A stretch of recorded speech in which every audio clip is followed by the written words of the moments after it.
Hi, everyone, and welcome to the Faith Homestead Podcast. I'm Sarah. And I'm Matt. And thank you so much for joining us today. So today we're going to be talking about kind of identity in today's world and how we feel like over a period of time, we have started to kind of lose who we are through material items and just through consumerism as a whole.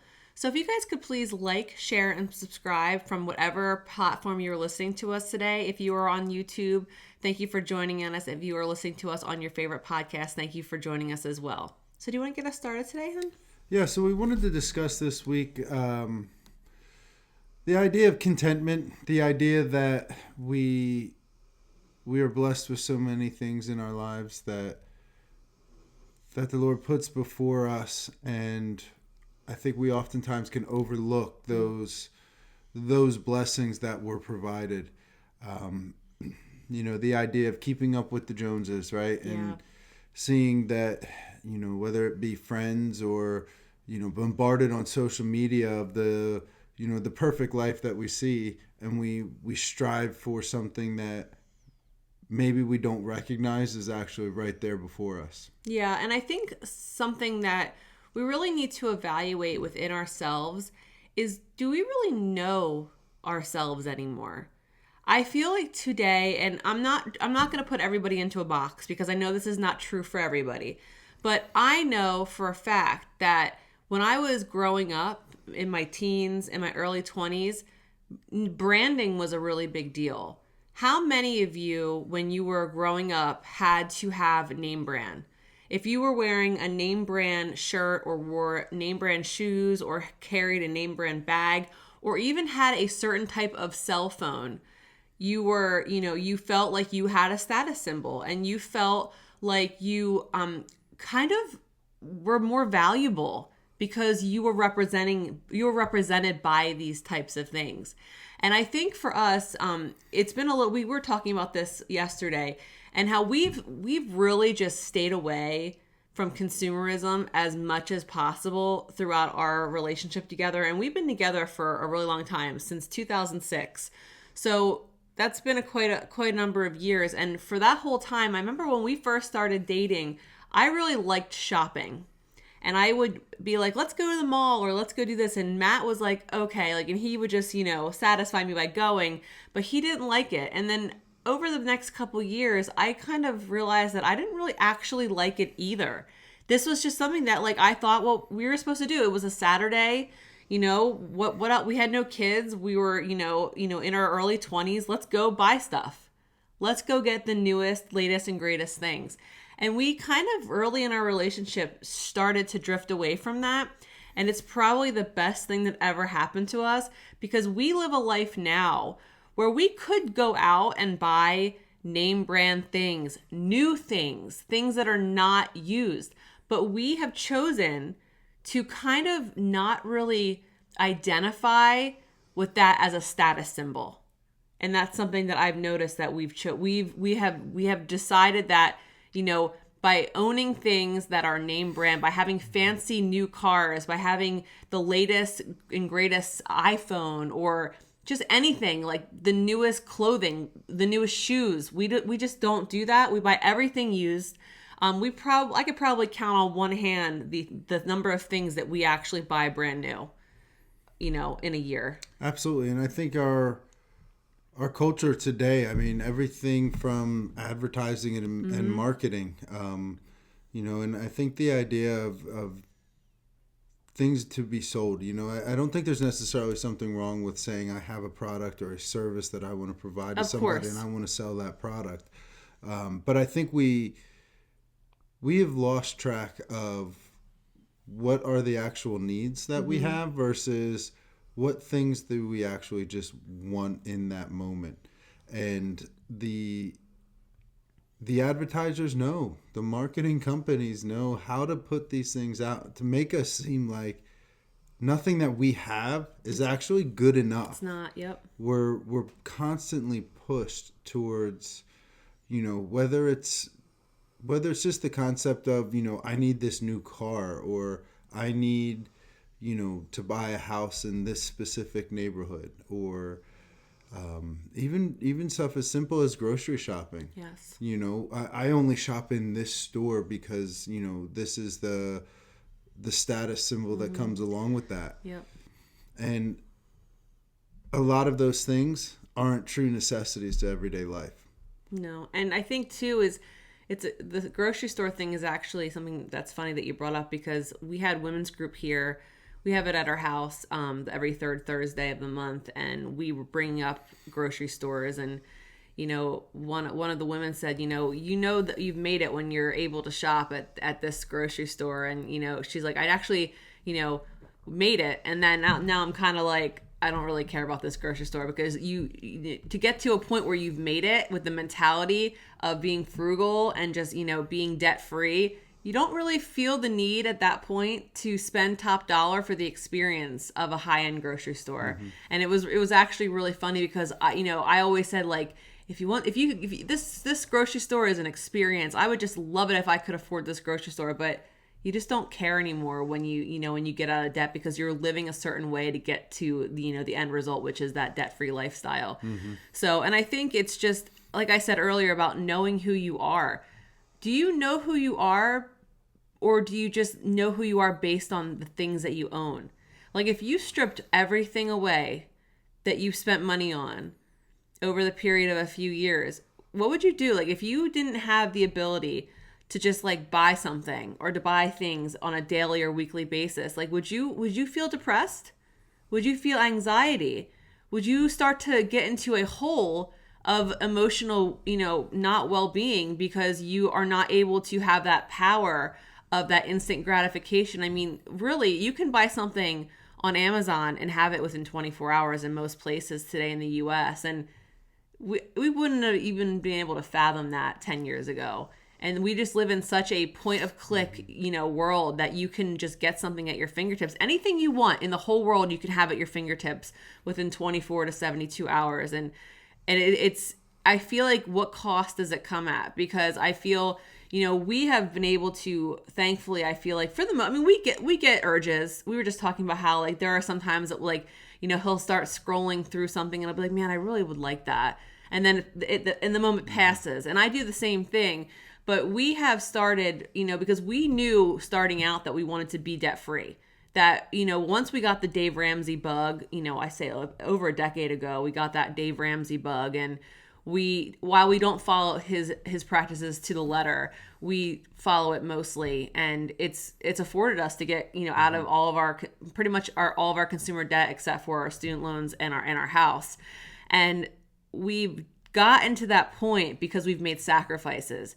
Every single thing we buy, unless it is like a special, like, Christmas gift, and I'm looking at your sweater, like, I bought that sweater for full price on like a Facebook, website that I saw. But, my outfit is thrift. Everything that we wear is thrift store. Everything our kids wear is thrift store. Our cars are used. We don't have payments because we have chosen to just drive them until they go to the ground. I'm driving what is my car? 2007? Mm-hmm. 2007 Ford Expedition that is rusting out, but it still drives. And I'm going to drive that car, and we're going to repair that car until there is absolutely no miles left in it. And I just think we need to start gaining satisfaction from the things that we have without having to just spend all of our hard work and all of our money to just keep buying things. Imagine how it would feel if you had your whole paycheck and it wasn't blown because you didn't spend hundreds of dollars on Amazon this month. Just something to think about. Yeah, and I think that for me personally, that bug to, you get into a funk, you just feel like, if I just got this one thing, I might, I'm going to feel better. Yeah. Right. Mm-hmm. And, I think for us pretty early on, we realized that that hormone release, you get that instant, of, yes, like, I've got this. Mm-hmm. Right. But it doesn't last very long. Yeah. And in 2 months, is that thing that you bought, like, is it still bringing you joy? Is it doing exactly what it did for you at that moment 2 months down the line? And I think that when you get that that kind of recentering after you have that joy, that high of actually, buying the thing that you were looking at, you almost end up in a spot that's worse, where now you feel like you need to do something even more. And the spiral down from there can become so dramatic that you end up so far away from what actually can bring you joy, what can bring you satisfaction in life. And you can tend to overlook a lot of the things that would do that for you. Yeah, it can become an addiction, spending, I mean, shopping and consumerism is an addiction for a lot of people. And it's really, really hard for a lot of people to stop, just to like hit the brakes and put a pause on it. I actually have friends that I'm working with right now that have had, they've used shopping as a way to cope with times in their lives that are hard. And it's understandable. We all have ways that we've coped. Some people turn to drugs and alcohol. Some people eat. Some people, some people are really actually, they go a little bit overboard with the extreme healthiness, and they'll be in the gym 24/7. Everything you should do in moderation, and especially spending. And I think something that is, the biggest issue is a lot of people, come from different backgrounds. I grew up, I didn't grow up, rich. We grew up relatively, paycheck to paycheck. We had our lights off sometimes growing up, and my parents were both, they worked all the time. My mom was a waitress. My dad was, blue collar, and life was hard. And I think that for me, once I hit adulthood, every single thing that I was able to buy on my own, I treasured it. It was like sacred, because I was able to provide that for myself. And so I was never getting rid of it. And I've noticed I've this whole topic today has actually come from a massive purge that I have been doing for probably the last 8 weeks, I would say. I'm talking like truckloads of things that have been leaving our house. And we are so grateful, don't get me wrong, for the things that we have been given, especially for our children. I mean, we have bought very limited clothing for our children because we've been blessed and been given so much clothing for our kids. And so that's not really what I'm talking about, but I'm talking about just things like I'm actually going to be hitting the closet this weekend. We have a coat closet like most Americans do in their home. And I probably have, I would say, probably over 50 scarves in that closet. There's no reason for that. And it's like kind of like a disease. You just get scarves. They're gifted to you. They're given to you. Kids get them. And after a while, you have this closet that's busting at the seams, and you only use like one or two things from it. And I think something that we need to talk about too is that it's really hard to take that step from buying everything and consumerism to stepping back and being like, okay, I have a goal, and my goal is to not spend a ton of money. I have a goal to be debt free. How can I achieve that? And I think a lot of the time it's pride. People don't want to take that step to buying used goods, to buying a used car. Because how does it look in your head? Oh, my friends are going to think this. My family's going to think of this if I downgrade my Lexus to, a Toyota Camry. What are my friends going to think about when they see, if they run into me, walking into a thrift store, and they're like, why are you walking into a thrift store? And I think a lot of it is pride. And so I think, with cars, with clothing, some of the biggest things that we spend money on are cars and clothing and food. If we can try to change our habits on those three areas of our life, we would be in a much better place. Absolutely. And I can remember points in time of, we need, we have this idea that we need something, and it's like, well, I got it for this much savings, right? Yeah. Which is exactly where the stores and the Kohl's was a big one for me with that. It's like I saved 33% on this, and it's like, well, no, how much did you spend on this, right? And you would, and as a I'm just gonna answer for all of us women who are like, but right now watching the video, I would come up with all the reasons. Well, I actually did save money, and XYZ is the reason why. But they keep you coming back. Like even Target, I have to watch myself right now because I haven't been in a Kohl's in over 10 years. We canceled that credit card and paid that off I think almost a decade ago now, and so I don't go there because it's like there was no perks anymore. You know what I mean? I don't have a Kohl's charge. But even Target, I have a Target debit card because we don't use credit cards in our house. And they even have like the promos. It's like spend $100 on baby essentials and get a $20 Target gift card. And you're like, okay, cool. So I'll get diapers and wipes and I'll spend $100. And then they give me a $20 e-gift card.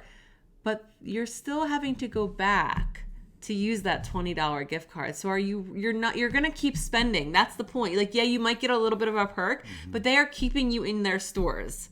So it's just, it really is a mind game, and you really have to hit the brakes and see what's actually happening for what it is. And I think also too, when we started looking at the idea of self-reliance, when we looked at preparedness, that can also, it was really easy to fall into this mindset where we shifted from, let's say, buying clothes that were just more, fashion, making sure that, I looked nicer when I went to work, or when we went out on the weekend, we had nice clothes. That mindset shifted, and then it became, okay, well, I could buy, this type of clothing that would, make me more prepared. Or you fall right into the same traps, even with the idea of preparedness. Yeah. And I did in the beginning. So the prepper bug, so to speak, hit me probably around 2018 is when I started really like feeling like I needed to prepare our house. And what I mean by prepare our house is to make sure that if like a hurricane came through, or we lost power for a week, we would be fine. Like, we don't need to run to stores, and that is totally acceptable. And we are all about having what you need to have in case of a natural disaster or a case of an emergency declaration. There are so many things that you should be prepared for. But it is very easy to fall into the prepper trap of, okay, well, you need to have a year's worth of MREs, and every single person in your household needs to have 18 buckets of all these, ready to eat packages. And I started out as a new person that was preparing, like, oh my goodness, we all need these things. We need all these. We all need 20 Life Straws. We need 40 pounds of, MREs a person per day. And then I realized that is actually really poor preparedness, in my opinion, because proper preparedness is having foods that you eat. It is rotating a working pantry, because all the food that I did buy back in 2018, we still have it. It has a 30-year shelf life, but we haven't used it. It's wasted space, and it is essentially hoarding, because you are hoarding preparedness supplies. And thankfully, I learned really quick. And I was in a couple groups on Facebook that shifted my mindset with that. And so I did not get out of control. We have very little, actually, to be honest. It's very little. But I was able to realize real quick that is not the preparedness that we wanted to do. We don't need storage containers like floor to ceiling with preparedness supplies. It just doesn't work for us. And there's a lot of things that you see, like, if this type of thing happens, we're going to need X, Y, and Z. And so I should buy that and make sure that we have that. And the truth of it is that amount of stuff ends up becoming so overwhelming that even if something did come up where there was an emergency situation, and what are you going to do with it? What are you going to do with it? And if you had to actually leave the place where you were, I mean, we talked a couple of weeks ago about what was happening in Ohio. I mean, you would need to load a truck and trailer and everything else to just get half of that stuff out of your house, and you're leaving behind then everything that you spent money on. And I'm sure, it is a fact that there are probably people in Ohio that were prepared, and that they had basements full of preparedness items or rooms because every state there's people in every state that are prepared. Okay. Some people take it to an extreme, and I guarantee you there were people that took it to an extreme in that state and they had to leave it. Right. I'm sure they did what they could and grabbed and filled their trucks and cars with what they could, but all that work and all that planning that they thought was we're good. There is nothing that's going to touch us here in Ohio. Well, guess what? You had to leave. Didn't help you. Right. So. And so, the mindset of contentment, I think, also plays a role in our views of preparedness. How are we actually going to be prepared? And I think a lot of that comes down to training. understanding, you can have the best IFAC, kit in the world, and you have it in your truck at all times, but honestly, if you don't understand how to actually apply any of that stuff, or use what's in it, all you have is something that's taking up space totally useless in a vehicle. Yeah. I mean, I love when I see these kits where they have, multiple chest seals for a sucking chest wound, and it's like, first of all, if you're in a situation where there's a sucking chest wound, you're in pretty dire straits.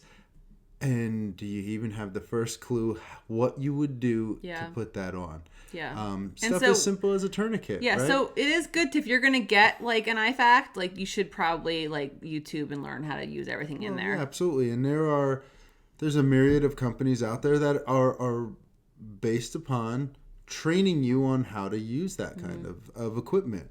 And that kind of feeds into the self-reliance. Without that actual training to use that equipment, the equipment doesn't have value. Yeah, it doesn't. And so for me personally, I don't go out and buy anything without knowing what the actual intention of it's going to be.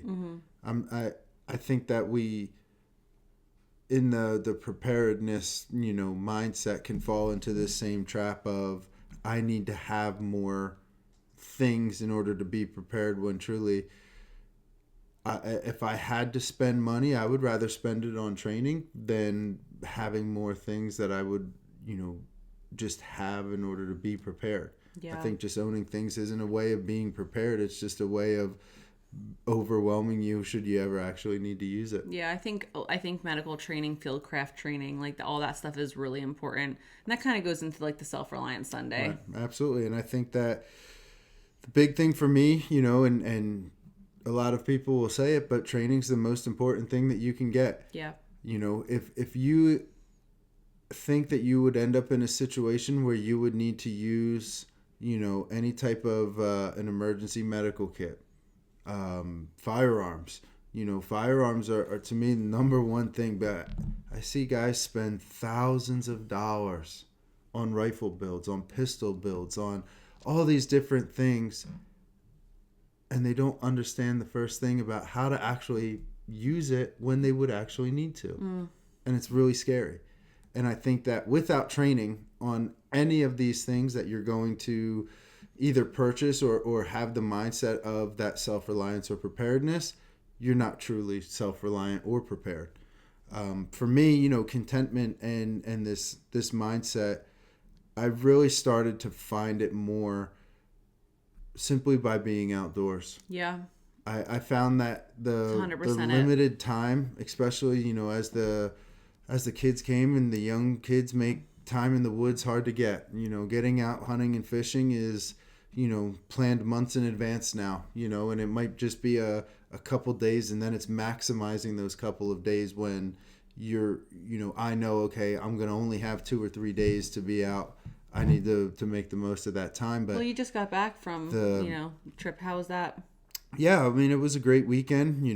Got to do some quail hunting, and, had a great group of guys that really got us onto birds, got us, meat that we brought home, and had some for lunch today, and was awesome. That's, it's exciting. And that brought me so much more joy than any purchase of a single thing I can remember in years. Yeah. And I think that for me personally, that time that I have when I can get outdoors, Thomas, our oldest, just asked last week about going fishing, and, trout season's coming up here in another, just about a month, but even seeing him getting that itch to say, okay, we haven't done this in a while. Are we getting back out there? And it's like, yep, that's the plan. And, that's where more, for me, the contentment comes in, is just being active outside.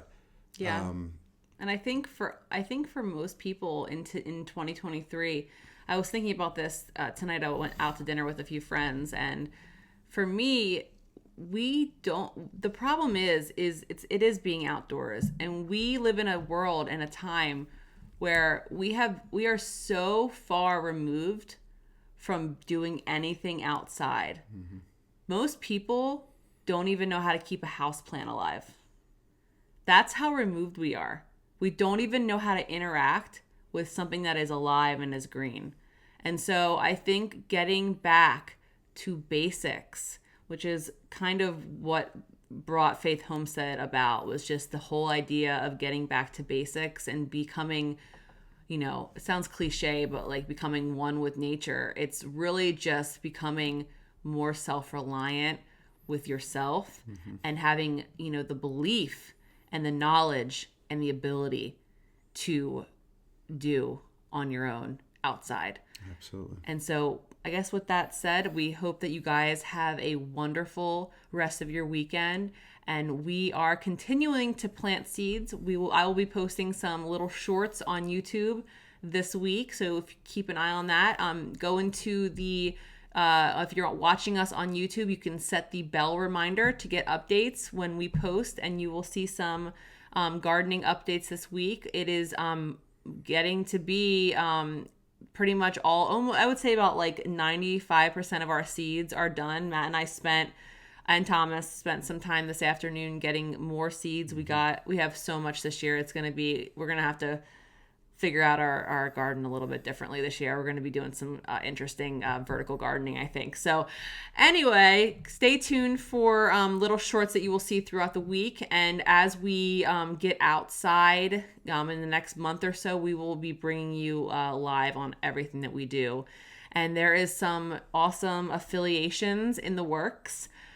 We will be, it's kind of still in the works. We're still talking with them, but if you guys are familiar with Harvest Right freeze dryers, that is another way to preserve foods. We are going to be partnering with them, and so we will be bringing some really cool freeze drying shows to you in the near future. So stay tuned for that. We'll have a great weekend, guys. Take care.